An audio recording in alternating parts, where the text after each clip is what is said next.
monopoli perdagangan rempah-rempah. 1512, Portugis dalam kepemimpinan Antonio Abreu sampai di Maluku. Portugis memanfaatkan kesempatan persaingan Ternate dan juga Tidore. Disambut baik oleh rakyat Maluku karena mengira bahwa Portugis akan membantu mereka. 1552, Portugis mendirikan Benteng San Juan dan menutup imbalan monopoli perdagangan rempah-rempah. Saat Portugis bersekutu dengan Spanyol, Ternate meminta bantuan kepada Portugis. Syaratnya yaitu monopoli perdagangan rempah-rempah. Rakyat Maluku dirugikan dan juga rakyat Portugis diuntungkan. Kedua, yaitu penyebaran agama Kristen.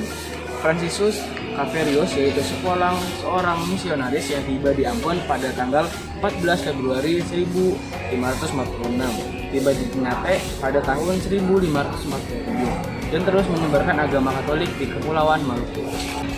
Perlawanan rakyat Maluku. Karena keserakan Portugis, rakyat Maluku memutuskan untuk bersatu dalam melawan Portugis. Di tahun 1533, Sultan Ternate menyerukan kepada rakyat Maluku untuk mengusir Portugis. Pada tahun 1570, di bawah pimpinan Sultan Hairun, rakyat Ternate melakukan perlawanan. Sayangnya, ia terbunuh di benteng Duurstede. Di tahun 1570 sampai 1575, peperangan dipimpin Sultan Babungloh. Portugis angkat kaki dan diusir ke Tidore dan Ambon. Monopoli perdagangan rempah-rempah. Transparansi dalam perdagangan rempah-rempah yaitu: pertama, Service Preferente atau disebut dengan penyerahan wajib hasil bumi. Yang kedua, Contingenten. Contingenten disebut dengan membayar pajak hasil bumi. Yang ketiga, tentuan areal dan tanaman rempah-rempah yang boleh ditanam. Yang keempat, ekstirpasi. Ekstirpasi disebut dengan menebang tanaman rempah-rempah. Yang kelima, pelayaran hongi. Hukuman para pelanggar terhadap peraturan monopoli disebut dengan ekstirpasi atau pembinasaan tanaman rempah-rempah milik petani, dan pemiliknya bisa-bisa disiksa atau dibunuh.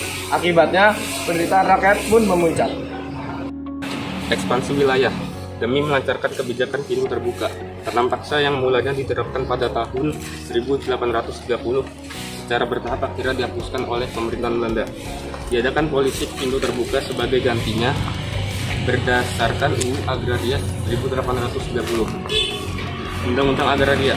1. Tanah Indonesia dibedakan menjadi dua, yaitu tanah rakyat dan tanah pemerintah. Tanah rakyat dibedakan atas tanah yang bersifat tanah untuk keperluan penduduk desa yang sifatnya bebas. Tanah pemerintah adalah tanah yang bukan milik rakyat yang dapat dijual atau disewakan untuk dijadikan perkebunan. 2. Undang-undang Gula. 1.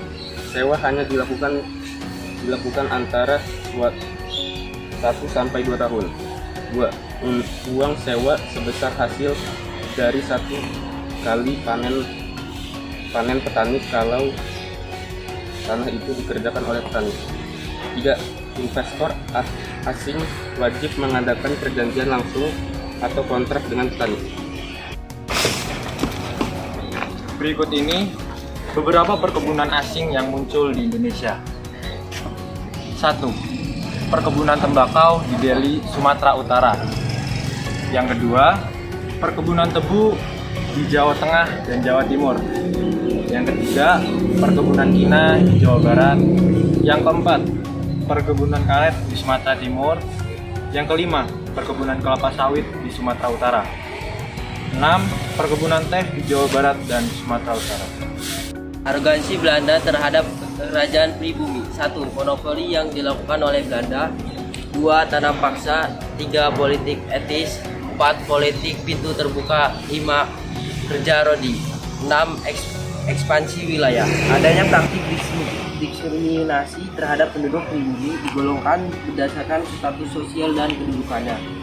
1. Golongan Eropa, Belanda, Inggris, Amerika, Belgia, dan Swiss. 2. Orang-orang Indonesia turunan pribumi dan Eropa. 3. Orang-orang keturunan Timur Asing Cina. 4. Orang-orang pribumi Indonesia golongan Timur Asing, Tionghoa, India, dan Arab, dan golongan pribumi. Penderitaan rakyat akibat sistem tanam paksa. Yang pertama, penurunan produksi tanaman lokal, terutama padi yang berlebih pada tanaman yang laku diekspor.